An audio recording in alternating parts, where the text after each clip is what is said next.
Good. Welcome to our Halloween episode of Intellicide. Oh, see, you still have to get used to the new name. I know, I do. It's been too many years doing that. How you doing?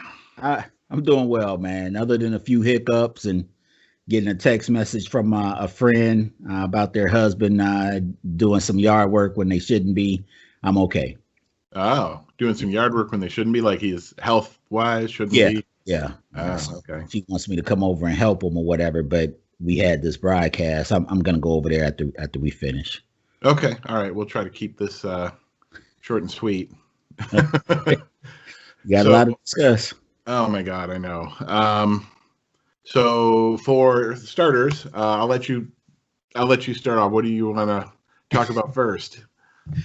It's funny because both me and you, we had gotten involved in a Facebook post. One of our mutual friends, right, had posted something, and my whole thing about that post was that this individual that posted the thing praising President Trump, he doesn't like to talk politics in person. Right. And, every time, someone brings up the subject, he'll just be quiet. He'll listen for a little bit and then okay, let's change the subject.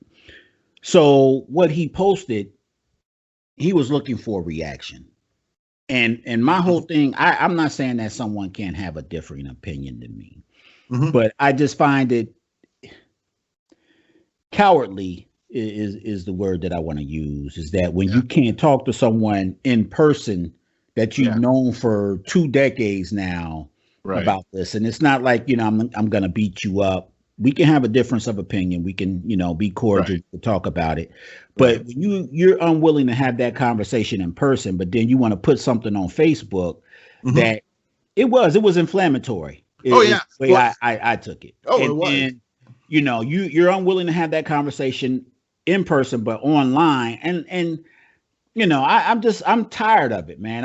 I'm exhausted by this. And the way I like to put it is that the individuals that support President Trump now, it's almost like kids where, they have, whether it be a toy or a piece of candy or something, and they're teasing other, like, and they just feel so owning the libs, right? Right. I mean, that's like part of the whole thing. I hear so many people say, well, why do I like Trump? Because he makes liberals so upset. That's and it's a really poor governing strategy that your policy is to just try to make the other side upset. Right. But what kind of government, I'm not upset. Like, again, I've told people multiple times, it's not so much that I don't like President Trump for who he is. I don't like him, but there's substantive things that he's done and said that I point to that's why I don't believe that he should be president. They always like to point that, they turn the argument to, well, everyone I talk to can't point. They just don't like President Trump.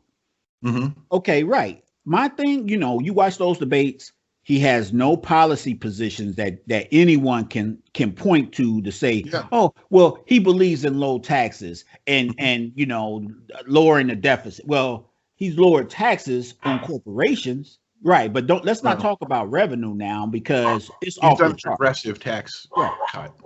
So if you're at the very top, you got a huge cut. Everybody else at the bottom barely knows there was one. Exactly, and so you can't point to any policy. Yes, he's done some things that I think if you look at it. Pardon the noise, my dog is barking. Oh no, it's fine, man. Okay. But if you look at it objectively, I think there are some things that everyone can say, okay, I do like some of these things. But, from a whole policy perspective, even traditionally conservative Republicans, they can't point to anything that he's done, in a whole list to say, oh yeah, everything he's done, I wholeheartedly support. Because I guarantee you, in March, maybe even February of next year, no matter who gets selected, we're gonna see, hey, the spending is off the chart, and now those former Tea Party candidates that have been quiet for the past 4 years, they're gonna start talking. Oh yeah. Well, so I'll make this prediction right now. Okay, we don't have to sound the record. So if Biden wins, right, Republicans are suddenly going to remember there's a deficit, and they're going to be super upset about it. They're going to pretend to be super upset about it, where they have not cared at all. And they've said their intentions is if Trump gets reelected, they can continue to not care about the deficit. Right. If Biden wins, they're going to suddenly claim it's an existential problem. Right. Oh yeah.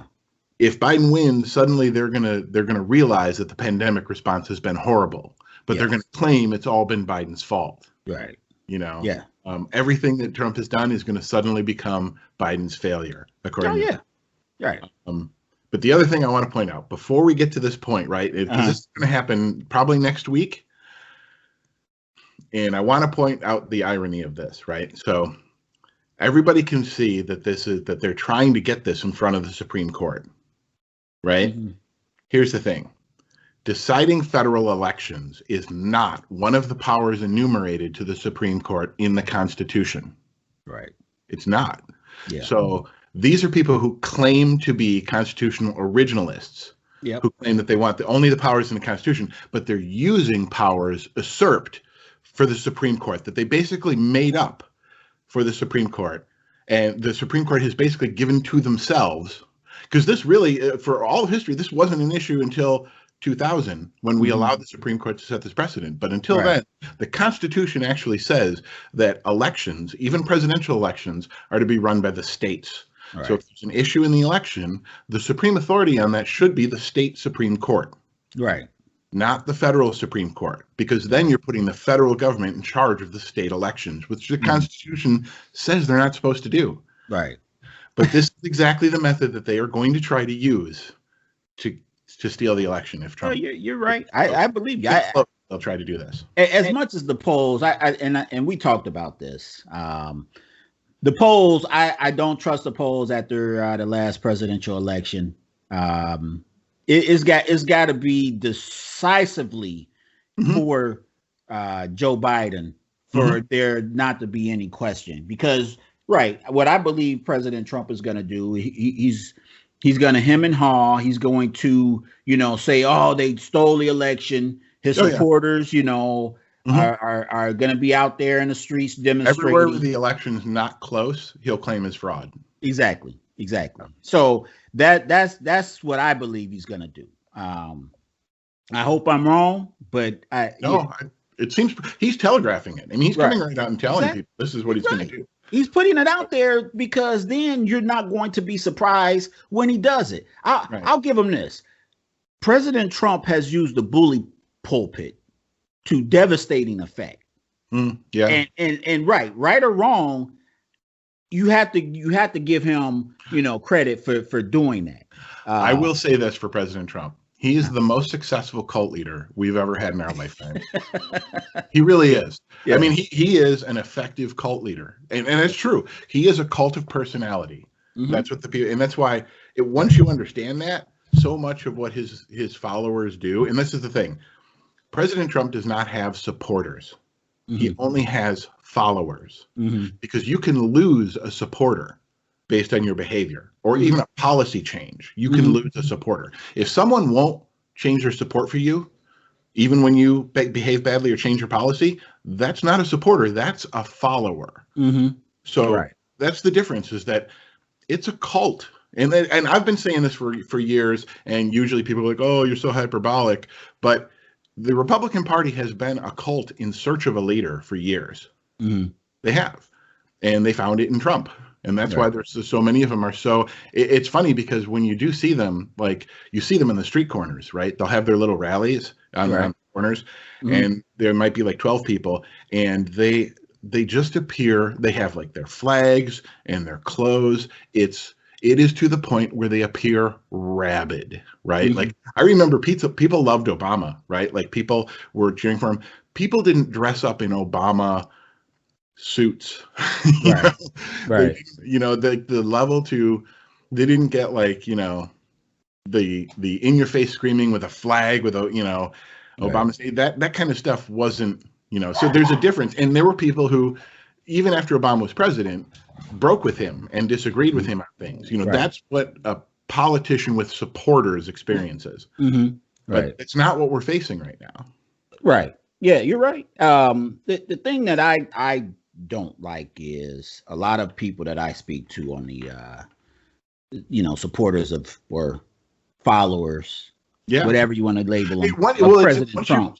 Once you use the right terminology, it makes sense. They say, I'm voting on principle. And, again, this Facebook post that I referenced initially, the thing that they keep talking about is abortion. And, I get it. I don't believe in abortion either.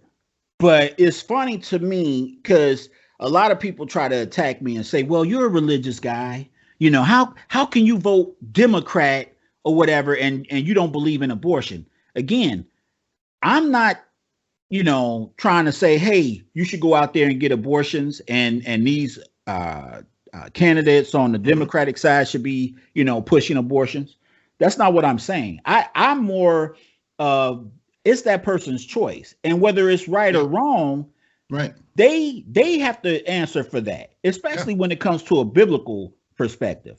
I agree. That, like, you chose to do that, then hey, I'm sorry. You got to answer when you meet God or whatever. Decisions between them and God. Exactly. So, and you can't legislate morality.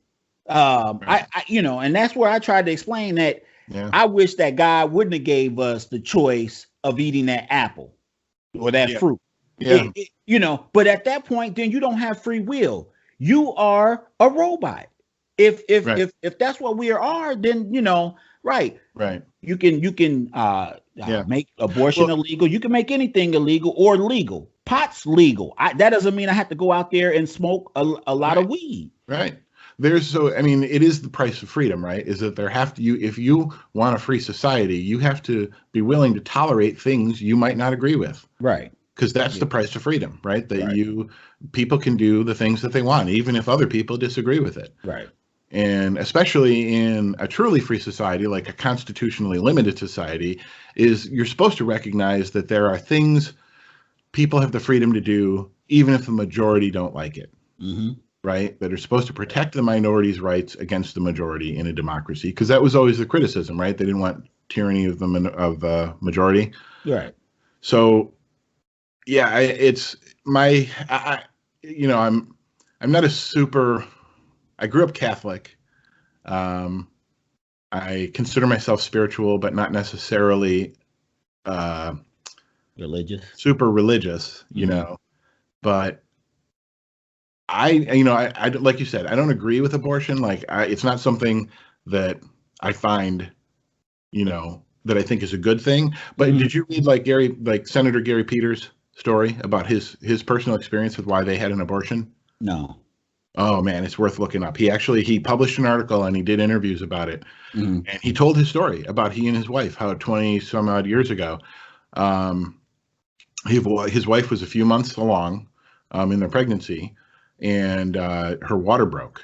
And they went to the hospital, and she was told by the doctor that the baby was not going to survive. There was no way it could survive.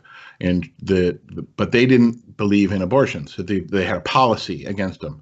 So what they did was send her home to await a miscarriage. Well, they sent her home. She didn't have a miscarriage. Started to become infected, started to become, and basically it came down to the point where she was told, the hospital that she went to told her, if you don't get an abortion, you're going to die. But we don't do abortions because that's our policy. So they had to scramble to find somewhere that would do an abortion just to save her life. Wow. Yeah.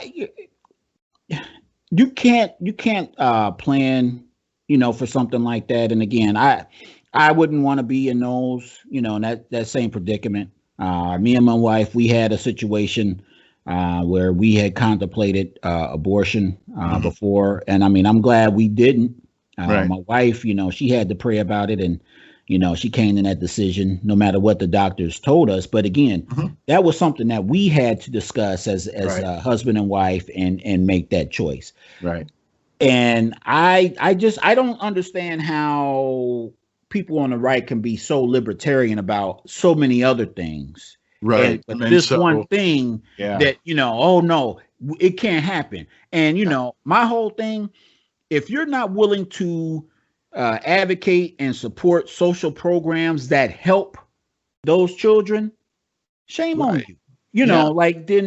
And you're not pro-life. You want what you want, and you don't even consider the consequences or the repercussions of those actions later on.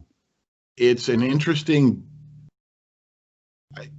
in our society, it's an interesting political wedge issue right now, because to a lot of people, like you mentioned, it's a hypocrisy that they're so strongly against abortion, but they won't do anything to help kids who are actually born. So it's actually like, in some ways, it's kind of a cop-out, right? Because what they're doing is they're helping a group of, victims in their mind who really have because it's like they're not born yet, right? So they're not really people. They have no voice. They don't speak. Fetuses don't speak for themselves. And then once they're born, they're not fetuses. They don't qualify. That's not the same thing. So they get to write them off. Right. So it's advocating for a supposed victim that's really, in a way, partially invented, because they're claiming to speak for people that aren't really people. You know what I mean? Right. Because once those people are born, they write them off. So if you really cared about the person, that individual, you would continue to care about them. Well, I find it funny because, as far as I know, drinking while pregnant is not against the law. Now, it's frowned upon. Right. But it's not illegal. Right. Why don't they make that illegal? Yeah. Smoking isn't illegal while pregnant. Yeah. So, well, it's, my mother and father grew up in that Mad Men era, you know what I mean? Like 50s and 60s. And that was a time, when the woman would go to the doctor and they would be sitting there having her pregnancy exam, both smoking, in the exam room.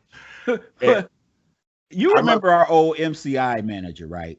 And I'm not going to say her name, but I remember one night coming to work, middle of the afternoon, and she's outside smoking. And I knew she was pregnant.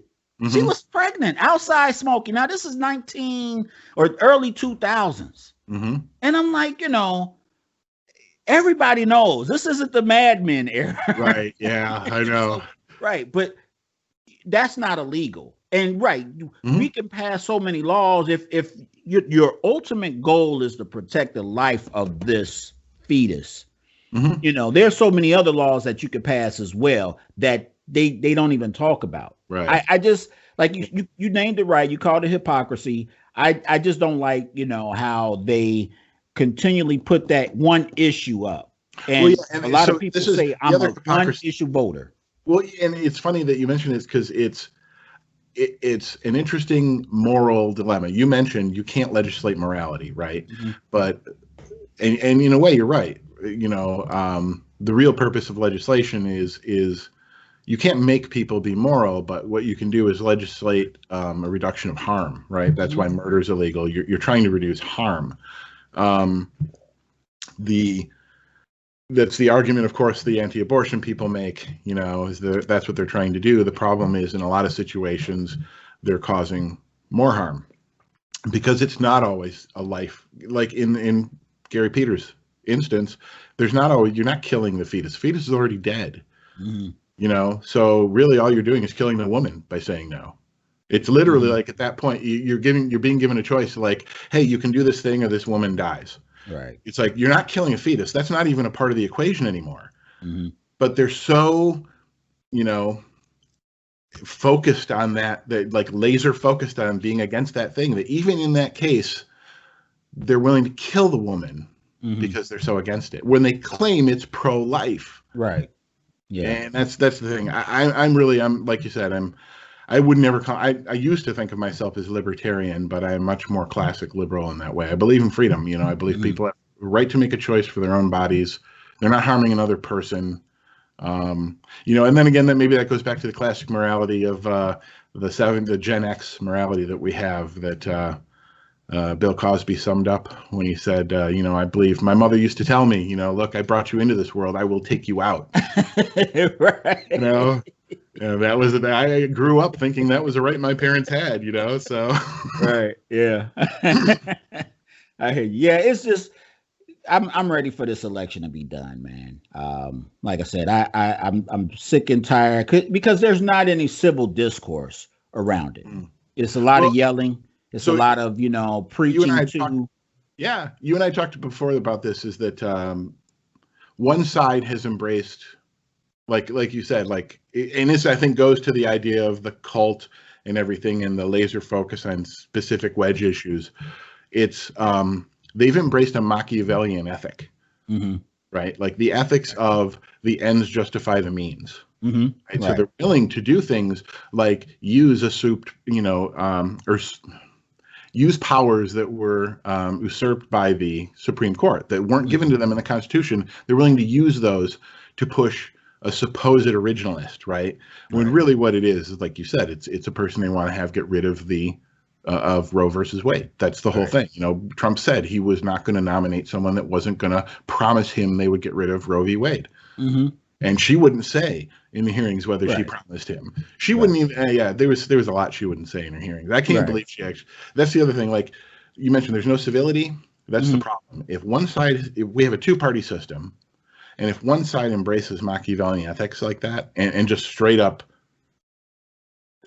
dishonesty, right? Because you look at Trump, can't tell the truth, and when his followers just embrace that, they've embraced fictional reality, and it's part of what we're dealing with in daily life, right? Like when it comes to the civil discourse, right? You have to be able to agree on basic facts to be able to have a civil discourse with people. But right now we have a group of people running around who are saying things like, this virus is just a hoax, and it's just the flu, and it's just an election year thing, like the caravans that Trump was talking about in 2018. Right. I'd actually like to show something to you. I'd like to share my screen for a second if I could. This is a video that a friend of mine, let me see if I can figure out how to share my screen.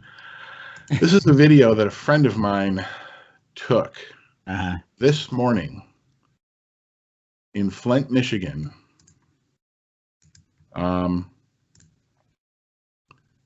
Let me know if you can see my screen. Yep, I can see it. Okay. This is this morning in Flint, Michigan at the drive-up COVID testing center at Sears at 7 o'clock this morning. Wow. Dude, that's a lot of cars for 7 o'clock in the morning, man. Dude, it keeps going. Wow. And going. Wow. And going. This is the number of people in Lansing, Michigan today, right, who are seeking a COVID test because they think they have symptoms or they've been exposed to someone who has them. This is how bad it is. And these people are running around right now. So right now, a lot of school systems in Michigan are opening back up, putting all the kids back in. That's crazy. It is, isn't it? That's insane. I mean, look at that line. Look at that line. It keeps going. Wow. Yeah. Hey, look, we're halfway through the video, dude. I know. And this is 7 a.m. Yes. Yes.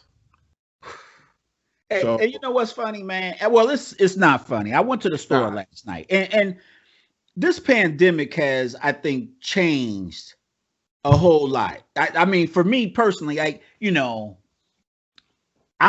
wary now of like being real close to people. People want to shake your hand, like, nah, I really don't want to shake your hand. Yep. And I went to CVS last night, and everybody, like the clerks, they had on masks. The majority of people in the store had on masks, but there was a mother and daughter there that didn't have on a mask. And I got kind of upset about that, man. Because I don't know what their political affiliation is, but I thought it was safe to assume that they were Trump supporters. I mean, they're in the store. Most stores, businesses now have signs posted, a mask is required to go in here. Yeah. So, right. I mean, they didn't even have masks around like their neck. Yeah. They had no visible mask anywhere on them. And they're just standing there. And I'm thinking, wow, like you're in the store, and they were at the counter for a good 5 minutes. Now that doesn't seem like a long time, but just to be at the cash register, getting rung up, and it wasn't like they had a lot of items, and it was something about one of the coupons or a few coupons that the young lady had. But I'm thinking, right, I don't know if you have it. You might be asymptomatic. Well, and it's funny, you're making a great point, but one of the things to consider right now is, well, two things. One, you're absolutely correct that if you see someone who's walking around in a store and they're not wearing a mask, sadly, it's a good bet that they're a Trump follower. Yep. The second thing is, Trump has been running around the country for the last few weeks doing super spreader events. Right. And those people have been attending his events. Yes. So if you see someone in a store who's not wearing a mask, not only is it a good chance they're a Trump supporter, but because they're a Trump supporter, it's a good chance they've been exposed. Right. Yeah. So I honestly, when I do see someone in the store like that, I treat them like they're radioactive. Right. Because you have to. I mean, literally, like these people, they act like, oh, it's my freedom. I can walk around without a mask. The problem is it's not affecting it's not like the mask is to protect them, right? The mask is to protect everyone else. So by not wearing it, they're saying they don't care about anyone else around them. Right. Right. So of course I'm going to keep, Yeah. I don't want to be anywhere near you. Of course I don't. My thing, yes, the death rate has slowed, but still there's a lot of people that are being hospitalized. There's a lot of people that have had long-term health effects from this virus. The more people who survive, because that's one of the things that isn't really being talked about as much, is even though the death rate has gone down, what that means is there are more people who are surviving with long-term effects. Right. But that's what this has only been occurring for, let's say, 9 months. Not even 8. Right. Well, I mean, the lockdown has only been since March. But we've had people over here with COVID that we know of for about 9 months. So that's not a long time. That's not really enough of a sample or time to say these are the long-term effects. It affects this, percent of the populace this way or whatever. Right. And that's where I worry about. It affects, from what we've seen, African Americans more severely than anyone else. So that's why, hey, I don't want to be in a situation where my kids go, to an event or I bring it back here and give it to them. My son already has, a heart. He has a hole in his heart. He had a hole that they were able to plug through one of his, the veins that feeds the heart. They were able to plug that. But I don't know what the effects would be on him. So I don't want to hear this about, oh, it's a hoax. I know people that had long-term effects from it and suffer from it for months. Yeah. To circle back to the same point we've been making over and over, right, about the hypocrisy of the morality of what they're doing. People who claim to be pro-life are running around claiming, oh, it's okay because only a few people are going to die. Yeah. Right.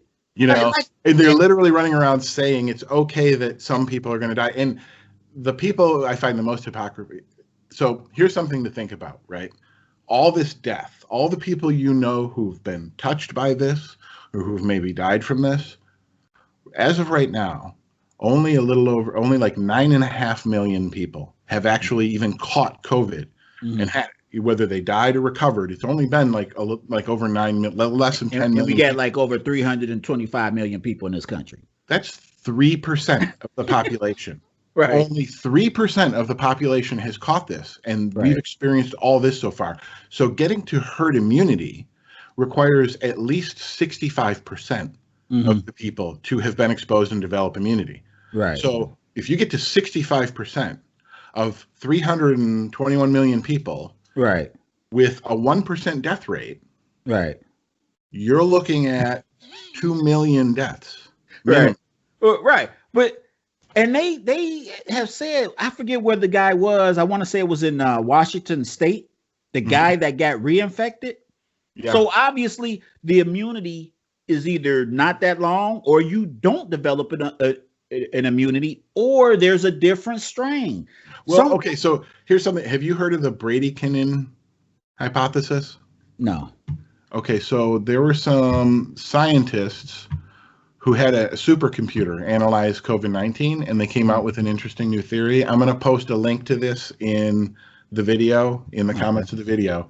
But basically what it says is they analyzed COVID-19 with a supercomputer, and the theory that they came up with basically explains all of the things that they've run into that's really weird about it.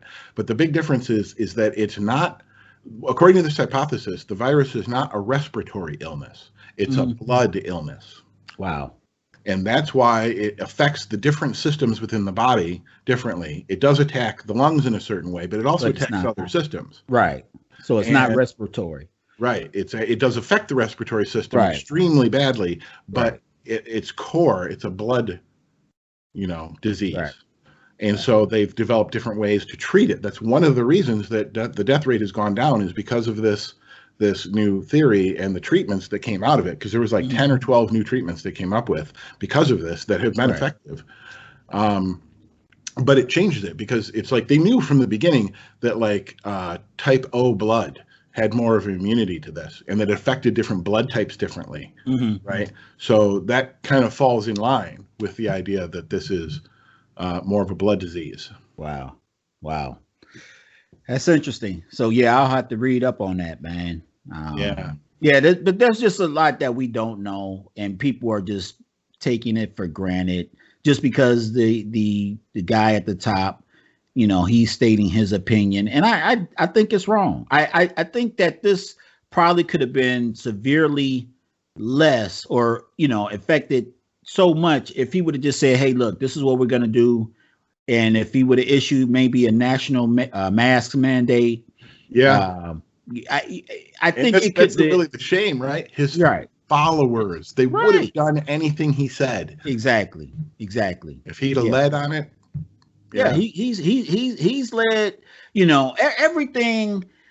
I've like I said, I've talked to a lot of Trump supporters, and my thing is, if he says something and they just take it hog wild and run with it. If he would have set that tone and they would have followed those mandates, we don't know, but I do think that it would have been less, because everything that he espouses, they just like you said, it's a cult. They, he said this, and ooh. Well, did you? So I mentioned this on the phone to you. It was that Trump declared the pandemic's over. Yeah. The way they did that is apparently on his campaign website, they listed ending the COVID-19 pandemic as one of his accomplishments. And so basically, like that day or the next day, I started seeing people in social media making the claim, the pandemic's over, you sheep, why are you still wearing masks, blah, blah, blah. President Trump saved us all. And so, so there are people now who believe that the pandemic's over, and it's all, so. And that's the thing, is that a lot of people right now are battling this in our lives, in local areas, because of things like local school boards who believe this kind of thing, and that they have decided that it's perfectly okay to put all the kids back into schools because the kids generally don't experience bad problems from this. Right. And it's like there is this, they don't want to talk about the fact that the kids are going to spread this back at home. right? That all those kids are going to school. They're going to come back home, and people aren't wearing masks at home. So if that kid gets it at school, he comes back with it. It's everyone in the house gets it. Right. So it is one of those things where in our lives, we're trying to battle this, right? And you're trying to have, this is where it gets so frustrating, because you're trying to talk about local policy that affects people's lives, but you can't agree on basic facts with people, right? Like, this virus is dangerous. Right. And they're like, no, it's not. It's just the flu. Yeah. I mean, and so you can't reason with them. All you can do is try to find people of a like mind and beat them at the polls. Mm-hmm. That's literally. You're right.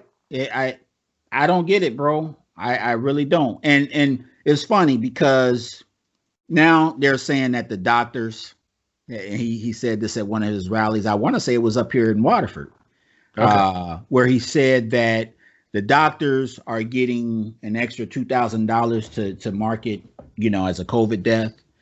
And and again, you're right. And there's a lot of people that have espoused this same opinion that it doesn't matter whether the person,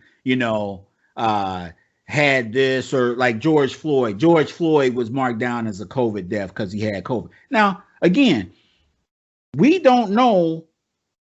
I don't personally, if it was the knee that was in his neck that did it, or because he had COVID. And that, him having difficulty breathing in addition to the knee. On the neck. Right.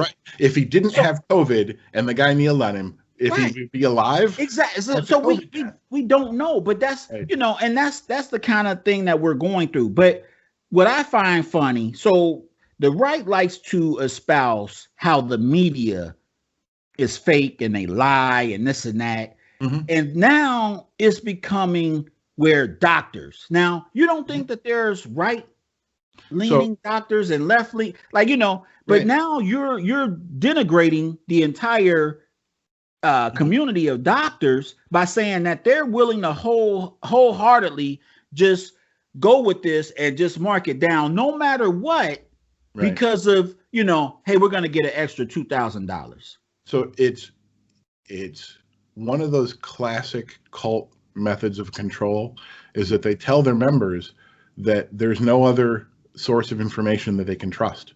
They tell their members that everyone else is lying to them, and the only people who are going to tell them the truth are the people in the cult. And that's why I keep going back to this being a cult, because that's what they do, is that they literally will believe anything that's told to them because they're told that everyone else is lying to them. They believe the media is even Fox News, they believe is all fake news. But and only sources like OAN now is telling the truth. Right. But it's only articles that, so they'll actually still forward Fox News articles that are pro-Trump. Right. So it's like there's a gray area there where there's certain sources that are okay if it's positive, but if it's a negative story, it's fake news. But that other channel, well, it's all fake news. So it's there isn't a way that you can deprogram 30 million people, cult deprogram them. I mean, the only thing you can really do is break up the cult, beat them at the polls, take away their power, and break up the cult by taking the power away from their leader. Right. Yeah, that's the only way, man. And it's just so many things that I don't understand. Like, it's almost like they don't remember anything prior to President Trump getting elected, or even this, prior to this year. Like, I had a conversation with someone because they continually talk about the economy that he built.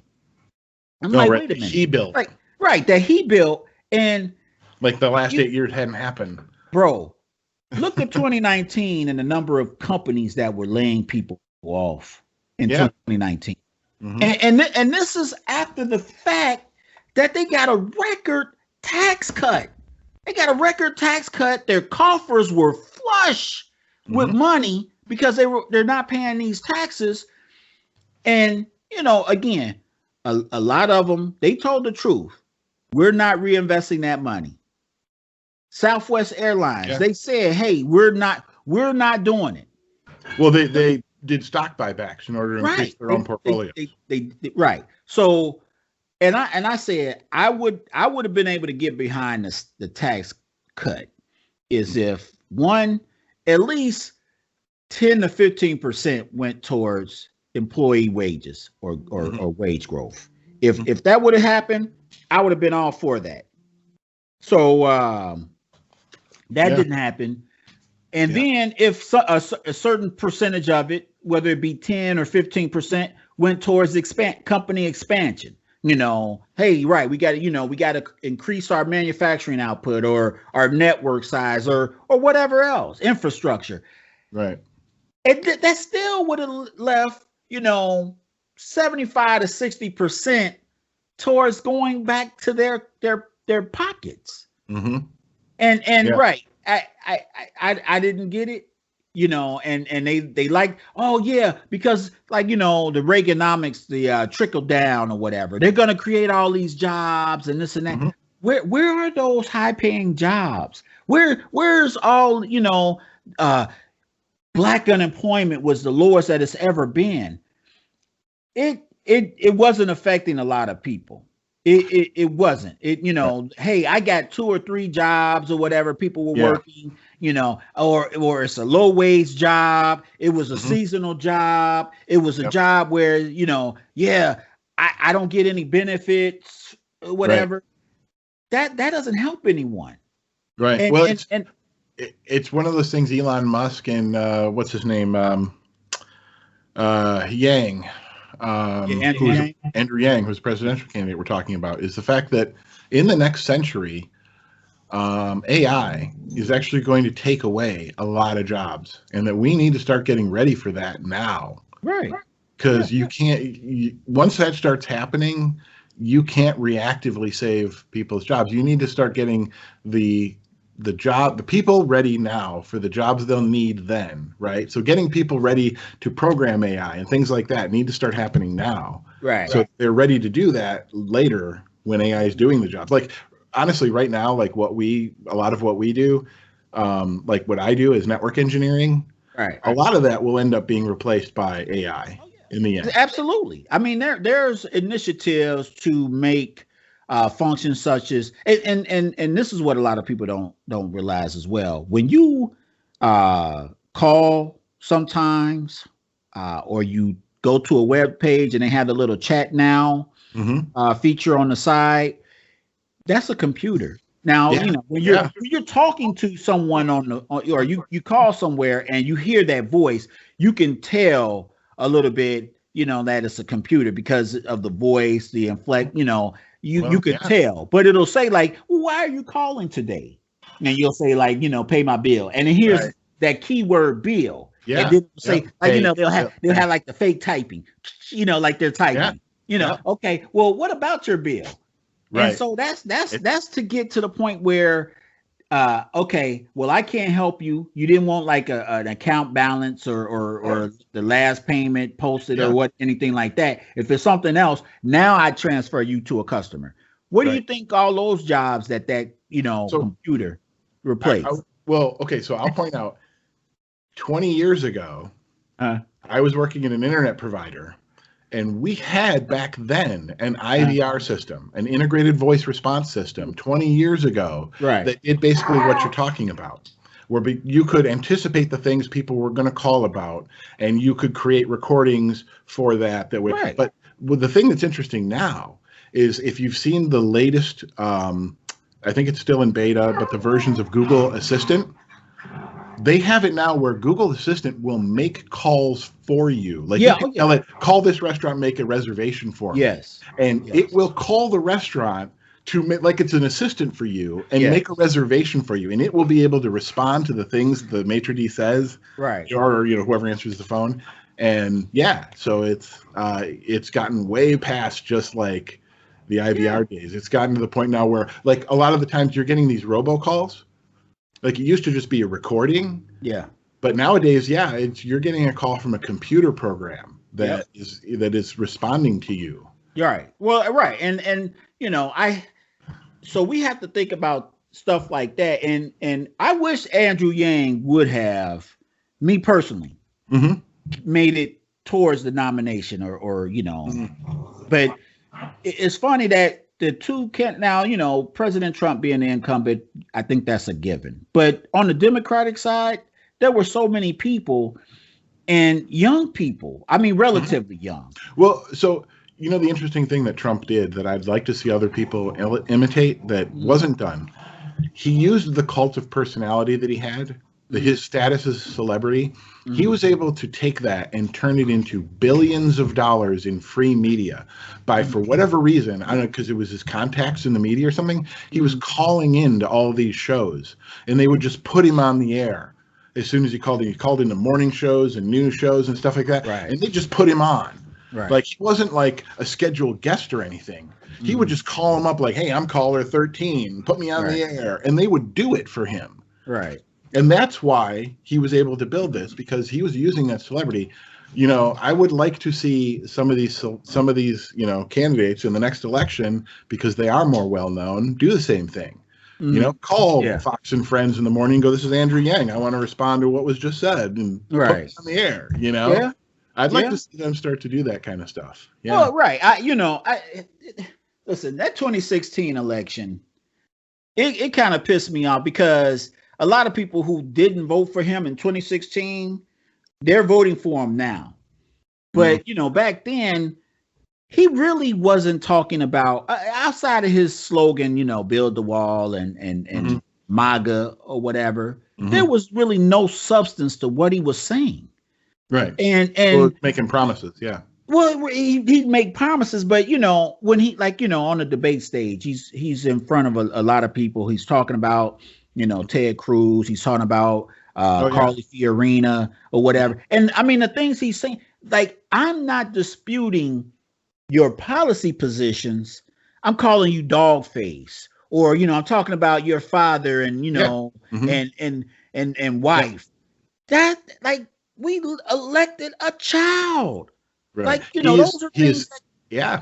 He's everything. When you talk about politicians and everything people hate about politicians, he is everything people say they hate about politicians. Which is another part of this whole hypocrisy and the irony, is that they claim, and then what's funny too is that their criticism of Kamala Harris in her debate, she came off as rude. I'm sorry. You, a Trump follower, just complained about rudeness? Exactly. And listen, man. You say, I mean, a lot of what they say now is, I like that he tells it like it is. The problem with that, I don't think, everyone would like somebody that's upfront about matters or whatever. That's not the issue that I have with him. What I have a problem with is the rudeness, because a lot of people that are willing to put up with that, they wouldn't put up with that personally if someone was interacting with them like that. If someone, you're a dog face. You're talking about me like that. F you. So, so it's funny. You talked about like why people don't like Trump, and some people do have a visceral reaction to his behavior or his persona. Personally, I view this, I'm hiring someone for a job, right? Like, the president of the United States is someone that we are hiring to represent us to the rest of the world. And like you just said, the problem with putting someone like him in that position is the things he does have a real world effect. The rudeness, do you remember seeing, I think it was back in 2017 or 2018, he was at like the G8 or the G7, something like that. And the world leaders were all standing on the stage. And he just comes up and shoves his way through them all. And he literally does it in this peacock kind of way, where he puffs his chest out and he shoves his way through them, and then he stands there puffing his chest up. Like, when they were walking along that corridor, and I forget who that PM was that he literally just shoved the guy aside. Like, listen, man, yes, you're the leader of the free world, but do you really have to do that? But that's the thing. He's not anymore. And that's one of the things that a lot of people are upset about, is that the decline of America is partially due to that, right? Because in order to lead as another country, you have to get other leaders to follow you and do the things you want. If you're treating the other world leaders like that, they're good. You're going to alienate them. You're going to alienate yourself and isolate yourself by treating them bad. You end up being the bully who has no friends. Right. And that's kind of what's happened, is that Trump has turned himself into a bully with no friends in the world except for the other bullies, whose only interest in what they can do with him is what they can get out of him. So a lot of conspiracy theories have flourished under President Trump. I mean, everyone, just any little conspiracy that they hear, they want to talk about it. So this is mine. President Trump has lowered the standing of America so badly, and it does. You know, I know a lot of people say he's a Russian puppet or whatever, but I honestly do believe that, because one, China has grown so much in influence in that region because of, you know, our lack of support on the world stage. And not only that, not our lack of support, we support their economy. But but China now has made a lot of inroads in Europe. It's made even larger inroads in Africa, and so if now we have European countries with trade deals with China, stronger trade deals than they do with us or whatever else, that's going to hurt us moving forward. Yeah. And I can see a time in the next, you know, they talked about it, you know, prior to that, you know, China's economy may pass us as number one. I can see that being accelerated now because of how much we've fallen in these past 4 years. Right. And that benefits Russia ultimately. Yeah. Yeah.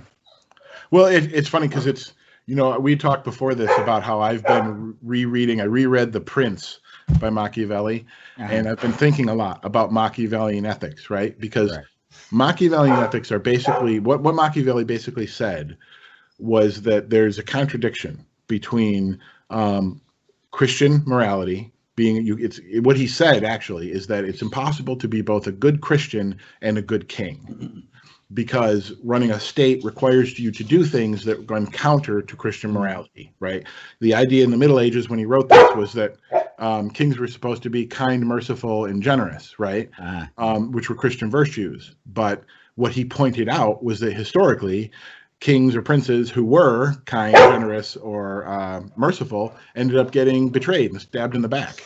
You know, so but it's one of those things where when you're talking about the ethics involved in the running for president and what people are doing, it's once you've adopted that as your standard, right, and you've said that you know, you're willing to do anything.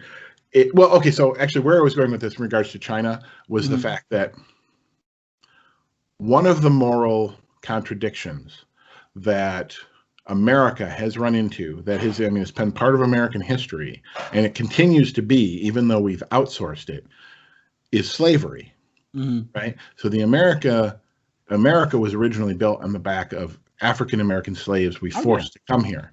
Right.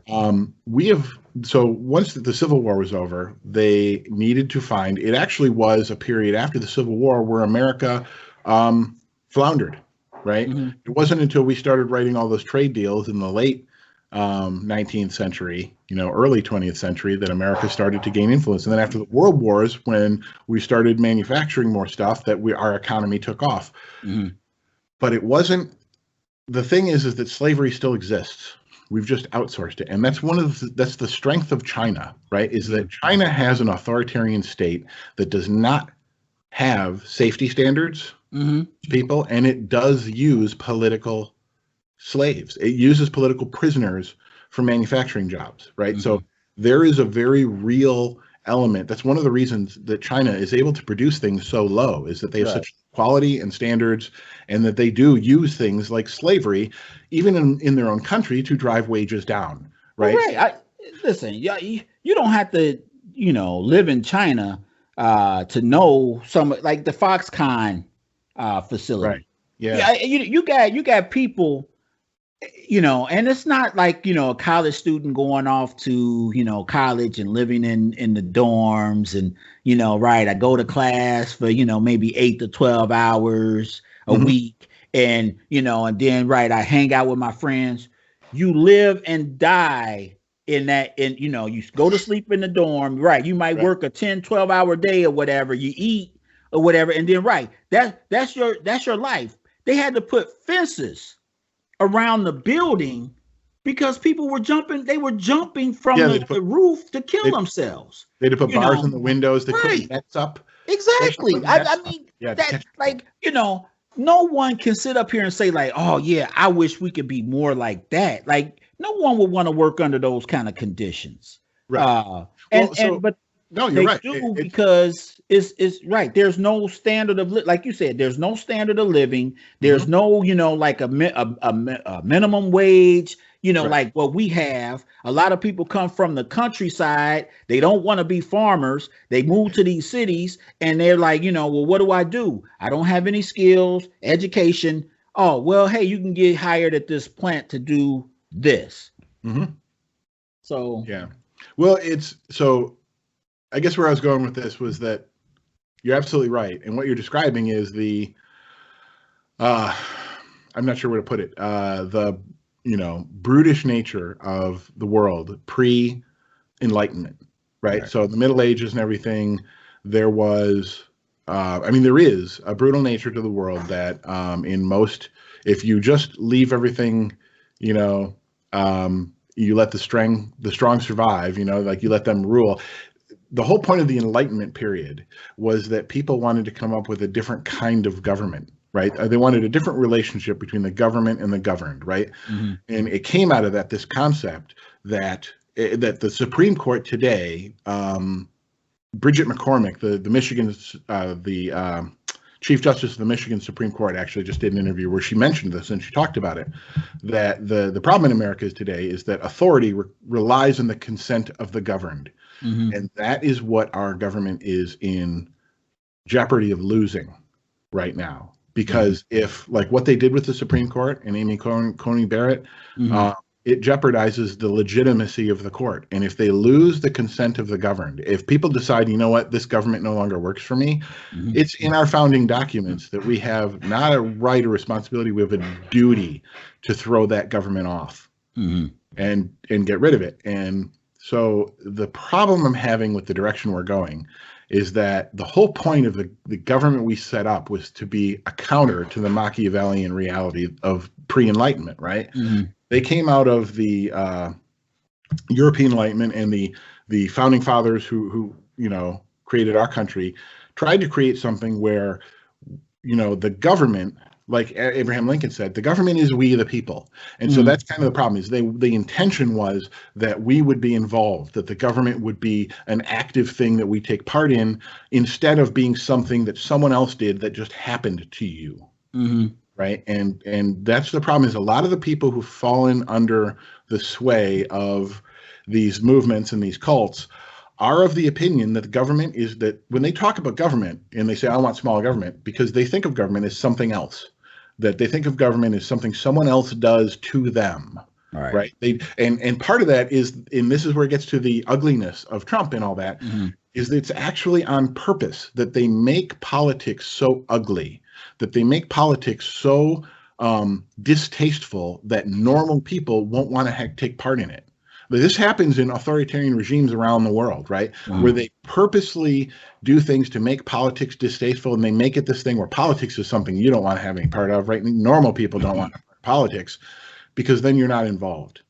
And that's what they want. And that's the thing that we need to remember, is that the government is supposed to be us. And the more involved we are, the better it is. That's why unions were made the middle class in America, because unions were a vehicle for you and I, a regular person, to exercise political power.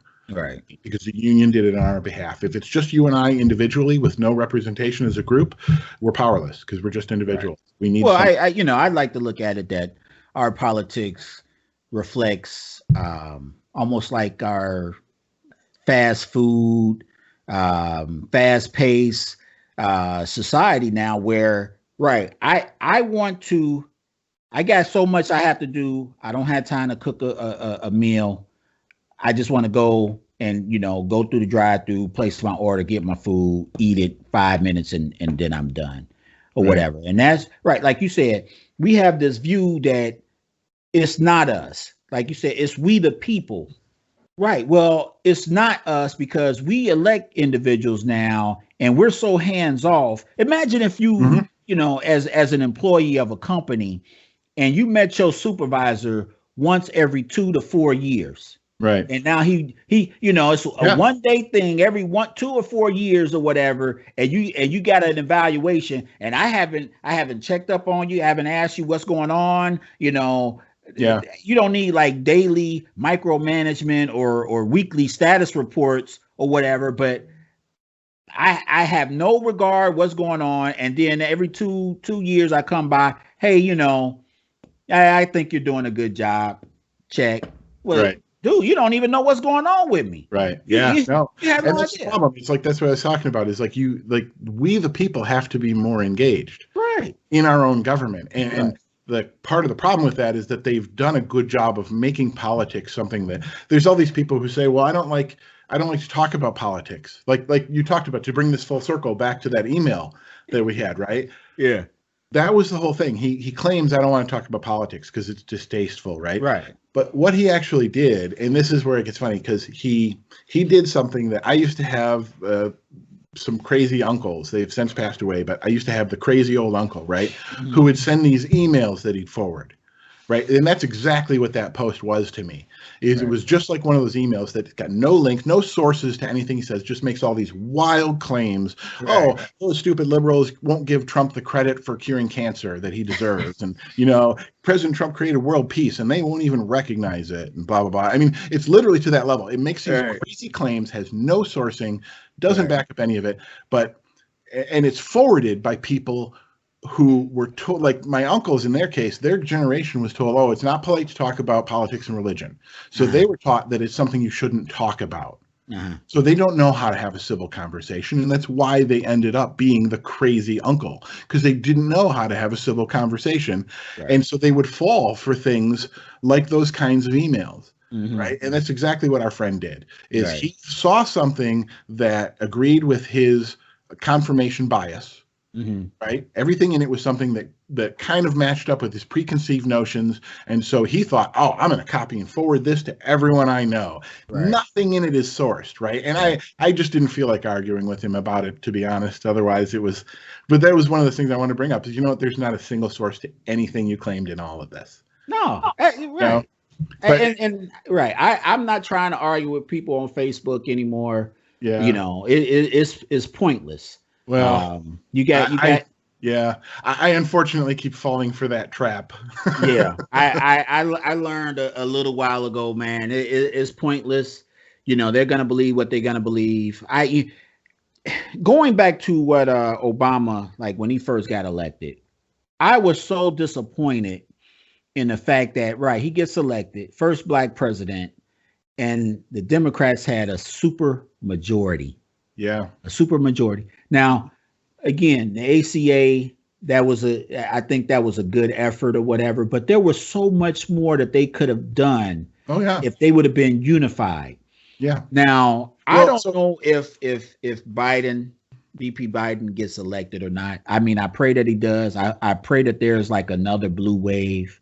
Yeah. But what I hope is, if there is, and I don't know if they'll have a super majority either, but hopefully they'll have enough where they can pass legislation without, Republican involvement. It would be good if they could get some Republicans that supported, some of this legislation, especially if it's good legislation.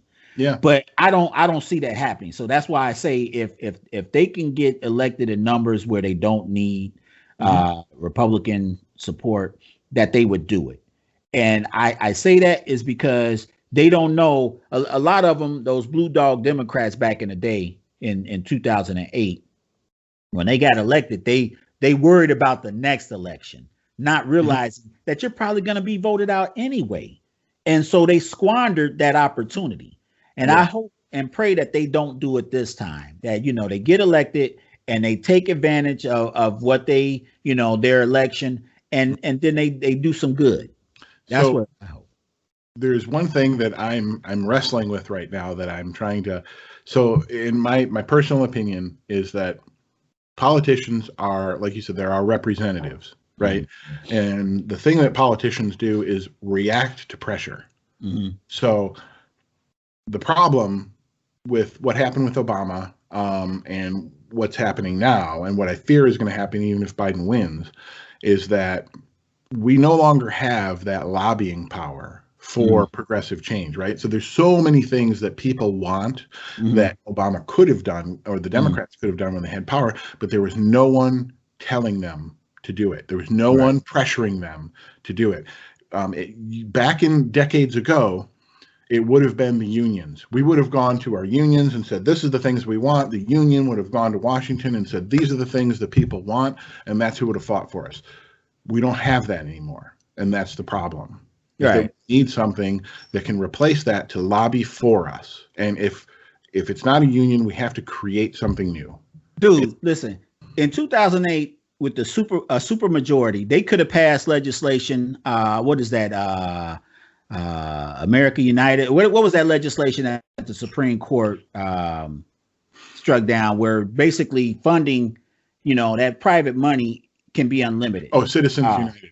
Yeah. Citizens United. Yeah. They could have wrote legislation that could have, stopped all of that. Mm-hmm. They could have actually put forward publicly funded elections with a supermajority. Mm-hmm. I mean, they could have been corporate personhood. They could have done a ton of things. Right. I mean, that's what I'm saying. Like, you got a supermajority. But the problem is, this is the thing, right? Like, they're directionless without someone to tell them. Yeah, and that's the thing, is that they had all this power, and this is where I get it's thumb pointing, right? Like, I'm not going to finger point at them. I'm going to thumb point at me. Yeah, I got you. Right? We should have pushed them, and that's what we need to do coming up. We have to be more active. We do, and that's the problem. When this is over, and that's the whole thing. Even when this is over, even if Trump loses and Biden wins, we can't slow down. No. Right? We can't just relax and say, oh, thank God Biden's president now, I can stop worrying about it. And that's the problem. I see all these people, memes and stuff on the internet saying, oh, well, I can't wait till Biden's president so I can stop paying attention to politics. And it's like, no, that's exactly the problem.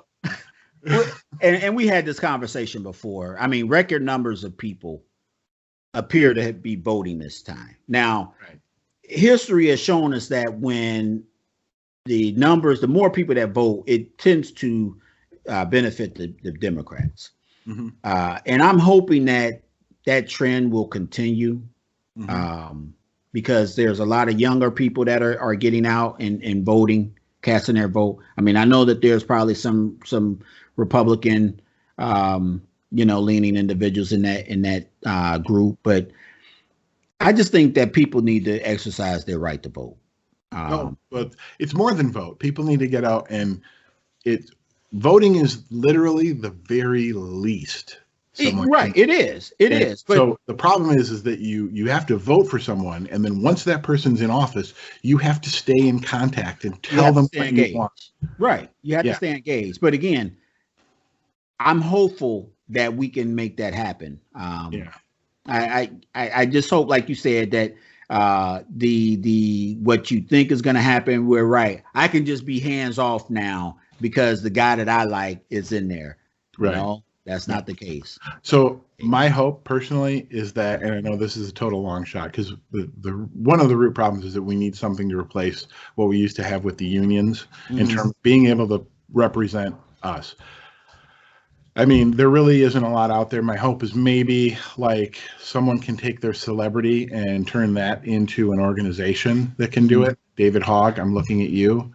I mean, that kind of thing that needs to happen, I'm hopeful. So I know, so we're actually over, and I know your friend, you'd go help him. Yep.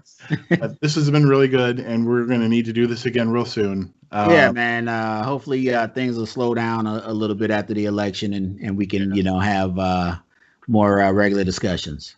Yeah. All right, man. All right, bro. All right. Peace out, and good luck helping your friend. And all right. Talk to you later. It's just all luck on Tuesday. Yes, sir. All right. Bye, man.